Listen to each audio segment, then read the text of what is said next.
Story 1. I use wired earbuds. I dislike when I pick them up from my desk by the cable, but the earbud gets caught on something and won't dislodge even after I shake the cable a bit. Story 2. When someone replies to a Reddit question or post that they cannot relate to by saying they cannot relate to it. For example, how have you broken a bone? Response, I have never broken a bone. Story 3. Patient portals. I have 13 at last count, including pediatrics, dermatology, allergist, internist, dentist, and gynecologist. None of them connect to each other, which is frustrating. I am, however, grateful for medical care. I realize that this is not the case for everyone. Additionally, advanced radiology for mammograms will not accept electronic orders written by Johns Hopkins, and Johns Hopkins will not place the order over the phone. They fax it. Story 4. People who block public roads or aisles in stores seem to have no concept of staying out of others' way. This is especially true for women with carts in clothing stores. My mother taught me at age 6 how to make space for others. It's not a lot of effort, really. Story 5. When people do not push their chair all the way in after getting up, it only takes a moment. Story 6. When you rip a paper towel and it tears diagonally, it leaves a completely useless triangular piece behind. I don't know why, but it gets me so flustered, even though it shouldn't be a big deal. Story 7. Two cars traveling at the same speed, typically below the speed limit, are side by side and blocking anyone from passing. If you're going the same speed, please stay in the same lane. Story 8. People attempt to form a second line at self-checkout when there is clearly one existing line waiting on both sides. Story 9. People who litter from their vehicles drive me to road rage. Nothing is more frustrating than someone throwing out their day's worth of fast food containers and empty drink cups. Story 10. People trying to step onto a train or elevator before you can step off makes no sense.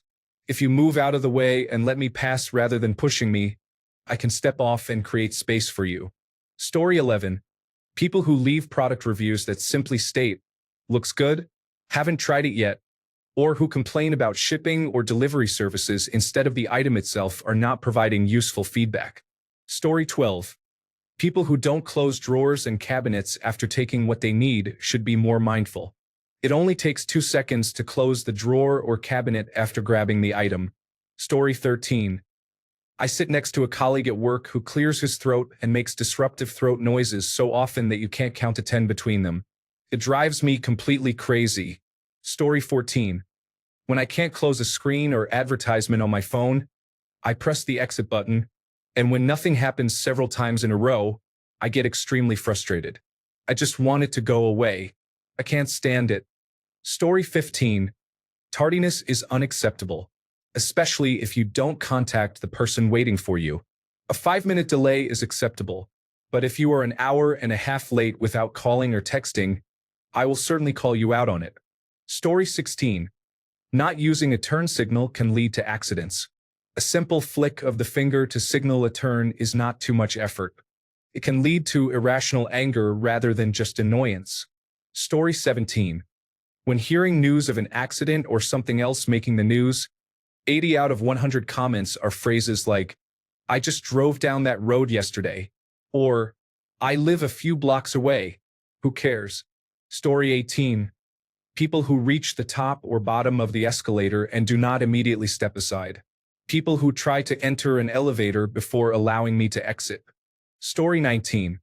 All those comments on YouTube music videos that say, anyone in 2025? Like, of course, people don't just magically lose the ability to listen to certain pieces of music after a year. There are always so many comments that you have to scroll for a long time before you find actual comments about the music. Story 20. Someone writing loser instead of loser. Saying by accident instead of on accident. The Dutch and people who are intolerant of other cultures. Story 21. People who constantly comment on Steve Irwin's children's posts with phrases like, I miss your dad. You're so much like your dad. And your dad would be so proud of you, on posts unrelated to their father are intriguing. I know it doesn't affect me at all, and I don't know if it bothers Steve's kids, but something about it irks me. It feels like people can't let them be their own person, as if they need the kids to live in Steve's shadow their whole lives. I understand they had a famous father, but I never see comments like that on other children of celebrities. Story 22. People who block traffic flow while waiting for a parking space to open when there are numerous spaces available just 20 steps away in the parking lot. Story 23. Slow walkers on their phones with shopping carts at Costco. Please get out of my way. I have things to do besides follow your slow pace and listen to you complain. Story 24. The lint trap is at the top of my dryer, so every time I take it out to clean it, my dryer gets covered in lint. It's 2025, and I don't want artificial intelligence or self-driving cars. I want a lint trap that works effectively. Story 25. My memory is full of gaps. Every time I am frustrated that I forgot where I placed something just 5 minutes ago. Story 26. I work at a medical clinic, not as a secretary, but sometimes I answer the phones when we are very busy. When people call us to make an appointment but don't have their calendar or a pen and paper ready, they say, "Hi, I need to make an appointment with my doctor." I respond, "Sure. How does Wednesday, May 7th at 1:30 p.m. sound?" Then they say, "Oh, well, I'm not sure. Let me go find my calendar," and proceed to walk away and shuffle around for 5 minutes while I wait in silence with 3 other phone lines and patients to tend to. This happens with nearly every other phone call. I also often hear, "Oh, well, let me go find a pen. I just need to write that down. You called us. Please have your calendar or pen ready." Story 27. People who clip their nails in public find it disgusting. This should be done in the comfort of one's home or bathroom. Story 28. Encountering a paywall when accessing an article or item of interest can be frustrating. If a paywall is present, please indicate it in the link so I can avoid unnecessary attempts to access the content. Story 29. When someone says 2 a.m. in the morning, it can be frustrating. For example, "She woke me up at 2 a.m. Ugh. Even just typing that is annoying. Story 30. Misophonia/sensory. People tapping their legs to the point where it makes the chair or floor shake. People swinging their keys. People chewing loudly. People talking obnoxiously loud at a grocery store. Cell phone noises in a movie theater. I can't stand air conditioning blowing on my face while I eat. Car/traffic. When someone feels the urgency to pull out in front of you but drives 10 miles per hour under the speed limit. People who wait too long to enter the center lane to make a turn or don't turn at all. People who do not use their turn signal or use it after they have already started turning. People who spend too much time at a stop sign. People who are distracted instead of driving through the green light. Home. If there are lights on in rooms not being used. When something is empty but is in the fridge instead of the trash. If the toilet paper is empty and a new roll isn't put on. If someone arrives at my house unannounced, it causes me anxiety. When you tell a joke or make a funny comment and nobody reacts, but someone else in the friend group repeats it a few moments later and everyone laughs. When you are trying to be part of the conversation but everyone talks over you, so you end up withdrawing and doing your own thing. Story 31. Someone messaged me, "Hey," on Teams and waited for me to respond before asking their question. Why not do it all in one message? Story 32. People often confuse the terms the ground and the floor. For example, someone might say, "I was standing in a cornfield and dropped my hot dog on the floor," when referring to the ground, and vice versa, such as, "I was standing in the Sistine Chapel and dropped my hot dog on the ground." This confusion occurs frequently in interviews or other unscripted situations. Once you start paying attention to it, you'll be amazed at how common it is. Story 33. To me, this is significant. People who believe the law does not apply to them and allow their dogs to roam off-leash in public areas that are not designated as dog parks. Story 34. People who try to force their way onto the elevator before others can get off are frustrating. It has happened so many times, and then the person gets upset about waiting a brief moment for people to exit. Story 35. I work in maintenance, and when I use a dust mop to sweep the floor, I frequently encounter small pieces of plastic packaging. Their density relative to surface area causes them to fly over the top of the mop. When I lift the dust mop to place it on top, they often fly out from underneath. I try to do this more slowly and aim for a better landing. As I move forward, the mop clings to the floor. I repeat this process as I find 4 or 5 of these pieces, and it drives me crazy. Story 36. People who have conversations in the doorway or middle of an aisle should move. I don't want to be blocked because some individuals lack decorum or self-awareness. Story 37.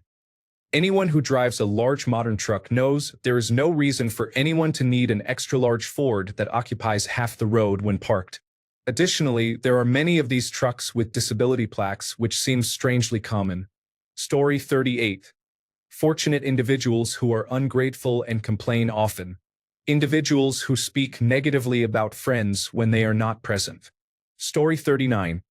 When people stop at a traffic light and leave 2 or more car spaces between themselves and the vehicle in front, it frustrates all the drivers behind them. Then, when the light turns green, they take their time to move. They should put down their phones, wait a moment, and then proceed. Story 40. People are whistling. Not just someone whistling for their dog, but an individual walking around whistling a tune to themselves. It feels like nails on a chalkboard, and irrational levels of rage are building inside of me. Story 41. I'm a preschool teacher, and I have some odd pet peeves. The biggest one I can think of right now is when one child tells me a made-up story, and the other children decide they like it. They take turns telling it to me as if it happened to them instead.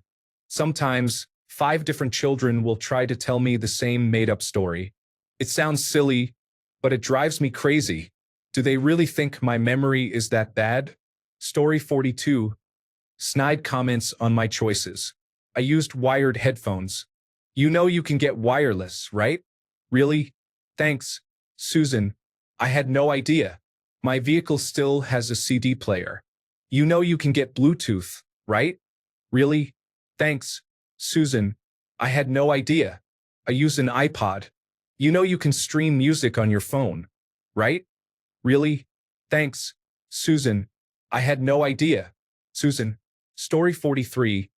Reddit posts often state, the title says it all, or basically just the title, yet continue with 14 paragraphs of detail, much of which is irrelevant. Story 44. People who say exclamation mark are not explaining anything. They are exclaiming. This is how you exclaim something. It's similar to the kids who used to say, pack instead of backpack. Story 45. When someone asks me to do something I'm already doing or clearly about to do, it can be frustrating.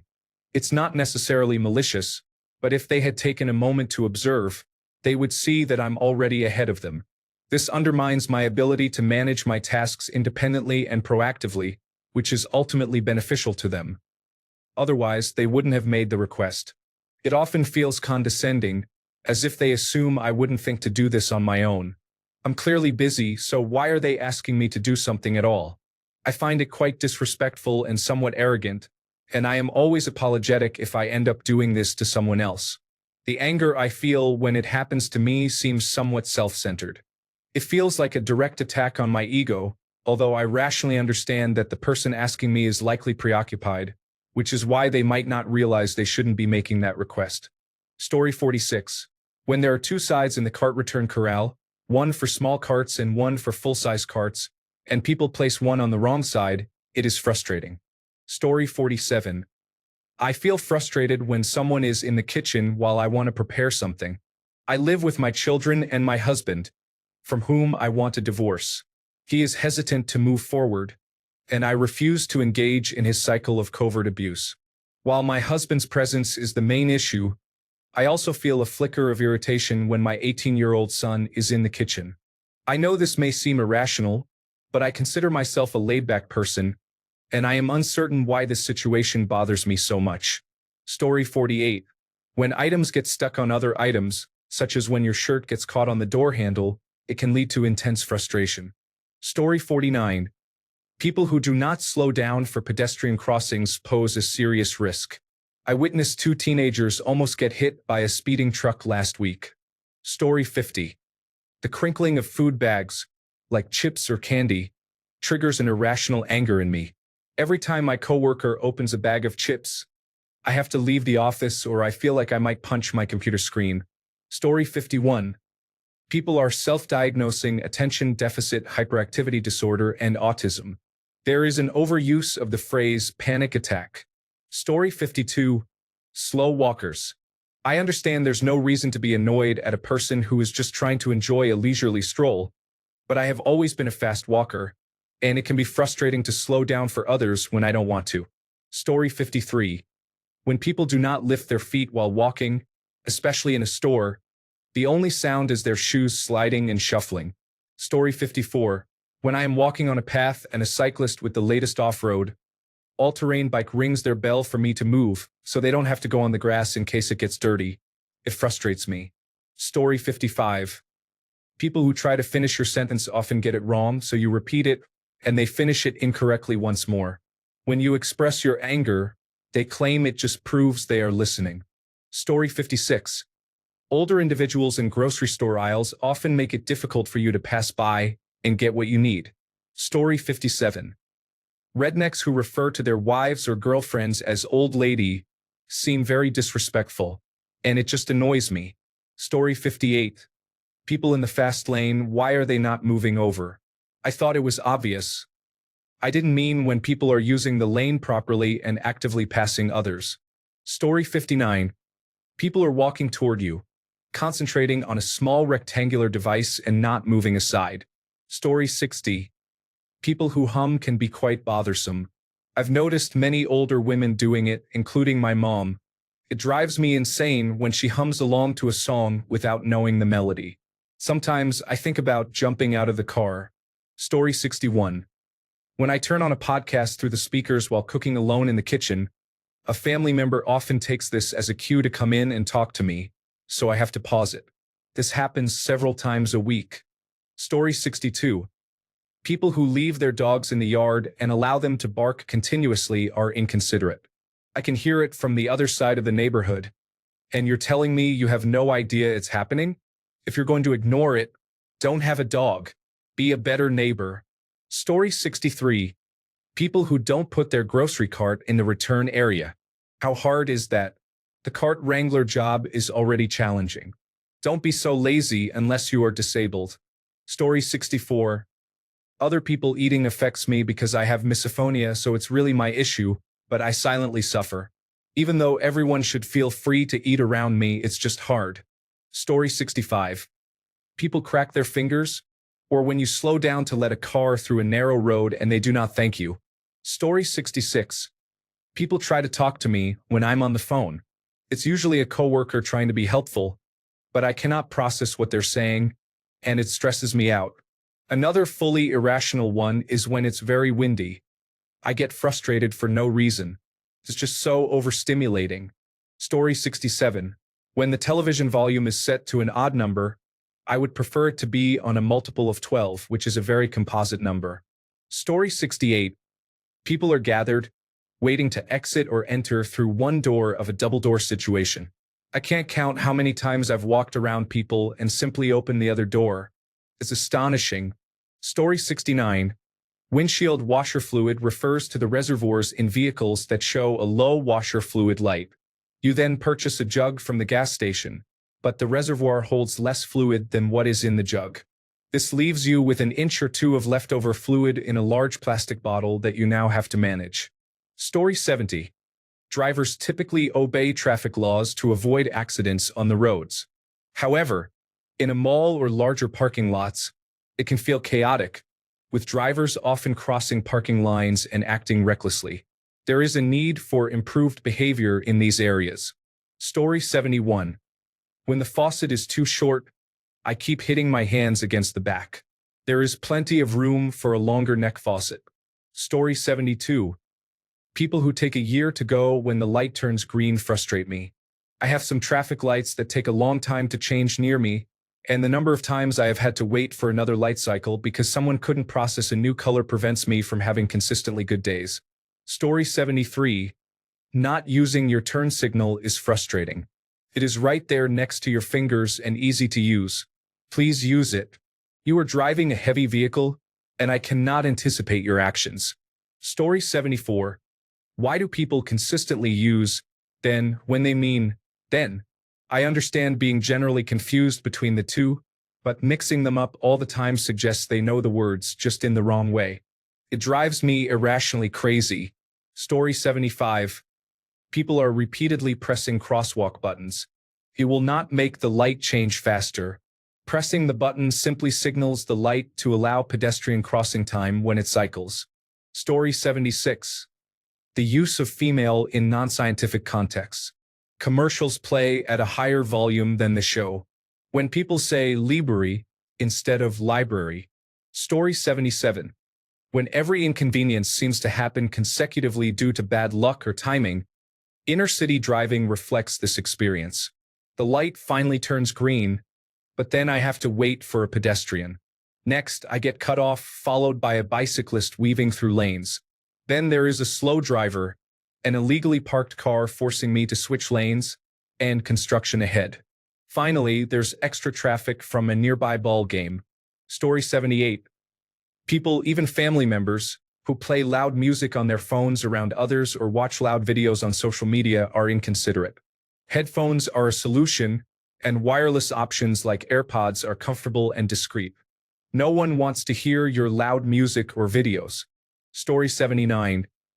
Anything around the house that could have been taken care of in less than a minute has just been left. For example, rinsing out a dish and putting it in the washer instead of the sink or dusting off the counter after cooking. I used to do this much more often when I was younger, and it really helps me in the long run. For me, it's folding my clothes and making my bed. It's not fancy, just neat, and it feels good to look back and say, yeah, I did that. Story 80. It's close enough to be correct that I feel I should extend the benefit of the doubt and assume it's a typo, but I cannot. Story 81. When people insist on merging in front of me into the relatively small gap in traffic instead of behind me where there are hundreds of meters of open road, it is frustrating. They cannot bear to be last in line. Story 82. When someone in any vehicle, such as a car, train, or airplane, points at something while tapping on the window, they might say, "Look, there's something over there." They continue to tap on the window repeatedly. Story 83. The lose/lose typo and seeing could have instead of could have. The worst part is that anytime I correct it, I'm the bad guy. Story 84. People who don't lift their feet when they walk often tend to wear casual footwear like Crocs, slippers, or flip-flops, allowing them to scrape along the ground with every step. Story 85. Lack of spatial awareness combined with selfishness. My grandmother or grandfather would grab us by the upper arm and say, "You are not the only person on the sidewalk. Step out of the way when you stop. Don't be inconsiderate." Story 86. Influencers who describe everything as little, such as cute top, cute ring, and similar phrases, should find a different word. Story 87. I get frustrated when people mispronounce words and phrases to the extent that if I met them as a potential friend, I most likely would not pursue the friendship. Story 88. Many people do not understand real weight ranges. When people hear 200 pounds, they often envision someone weighing over 300 pounds. Weighing 200 pounds is not as significant as many believe. Individuals who weigh between 200 and 240 pounds are not as large as they might think. You may be surprised to discover that a slender person standing next to you may actually weigh 225 pounds despite being only 5 feet 7 inches tall. I once operated under the weight ranges presented by diet culture and other sources, and I never imagined I would reach 190 pounds. However, I currently weigh 212 pounds, and others consider me slender, never guessing my actual weight. Many people underestimate how much heavier individuals really are. You can explore various images and charts that display individuals in the 200-pound range to gain a better understanding. Thanks a bunch for sticking around till the end of the video. Remember to subscribe, and until next time, stay awesome and goodbye.